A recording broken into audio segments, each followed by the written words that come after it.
Bonjour. Bonjour.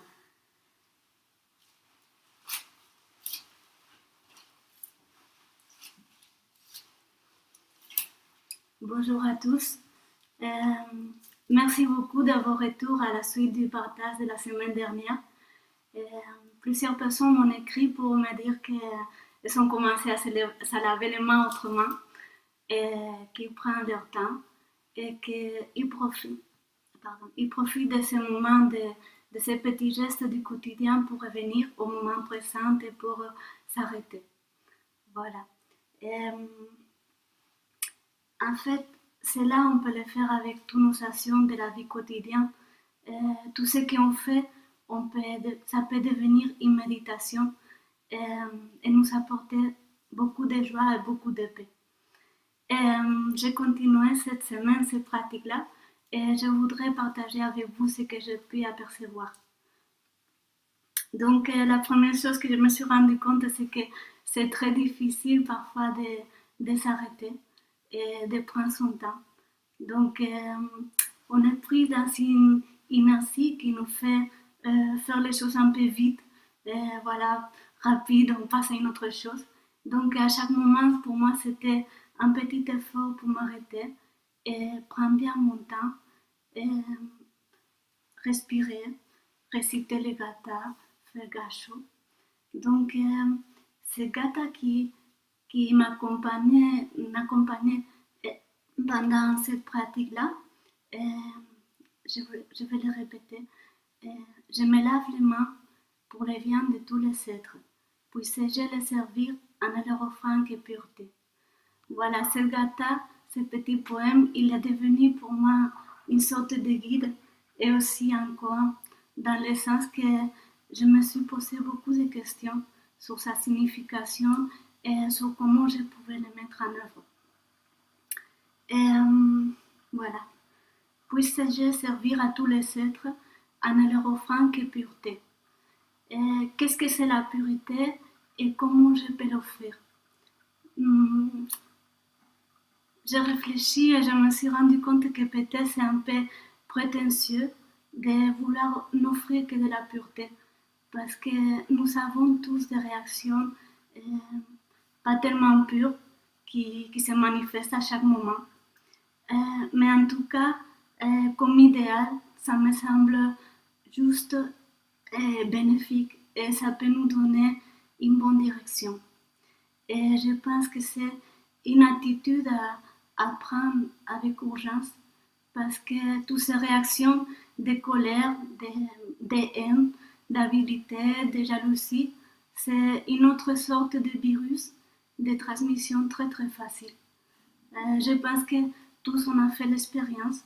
Quelqu'un nous parle avec de la colère et sans nous rendre compte, nous allons transmettre cette énergie à une autre personne et cette personne à une autre personne.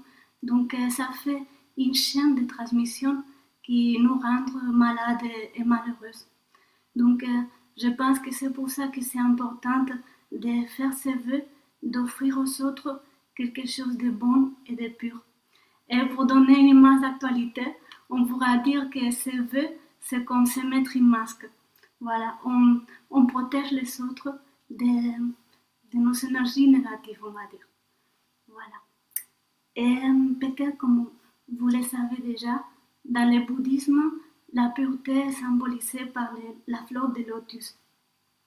Donc c'est une fleur très belle qui pousse dans la boue. Et on dit que plus l'eau est bleue, et plus la fleur est belle.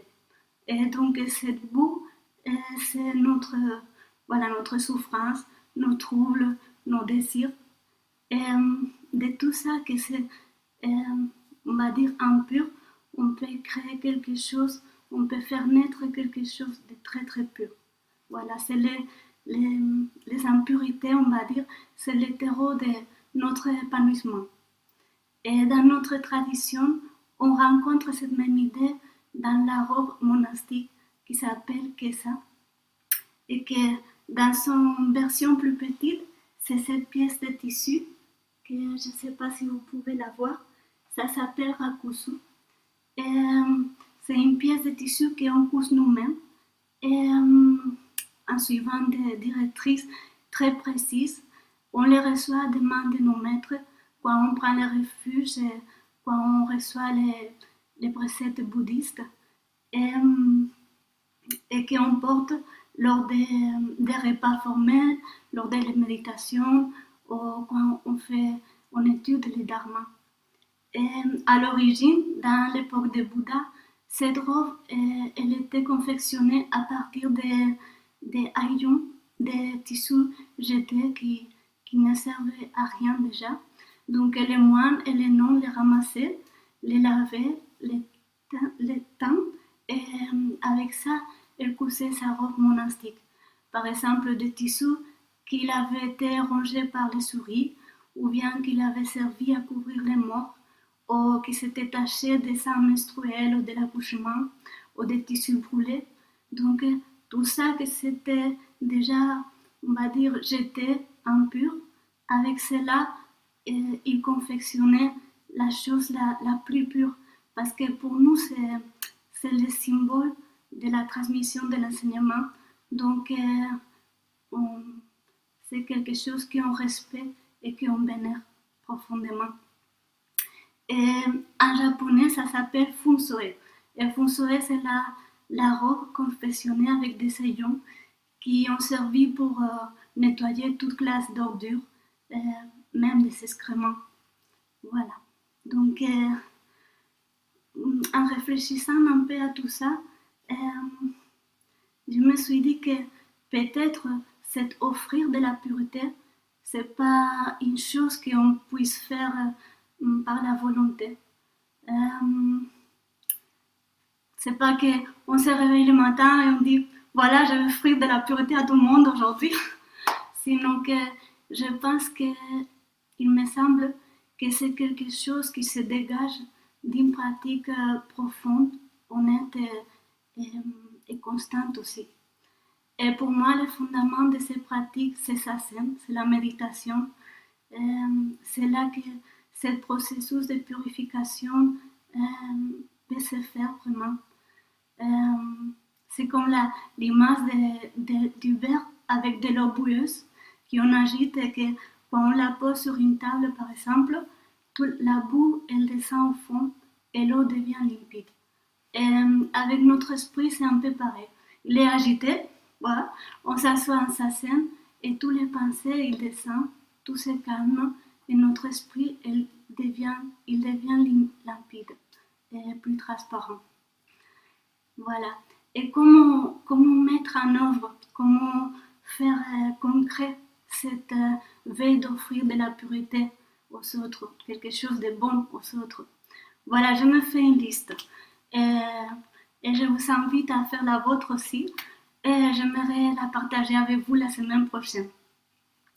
Juste pour finir, je voudrais vous partager avec vous une petite astuce, voilà, que j'ai ici.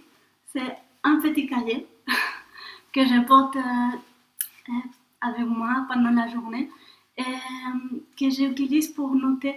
Je m'arrête un peu tout au long de la journée, un peu, et je note les pensées ou les attitudes ou les paroles que je peux avoir qui ne sont pas tellement justes ou pures.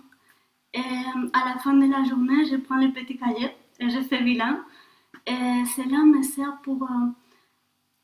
ça m'aide à m'observer et à comprendre les mécanismes, pourquoi j'ai agi d'une façon ou d'une autre. Et réfléchir à comment je peux le faire mieux pour la prochaine fois. Donc voilà, pour moi, ça me sert beaucoup et peut-être ça peut vous servir aussi. Je vous remercie beaucoup et je vous souhaite une très très belle journée. Merci. Merci.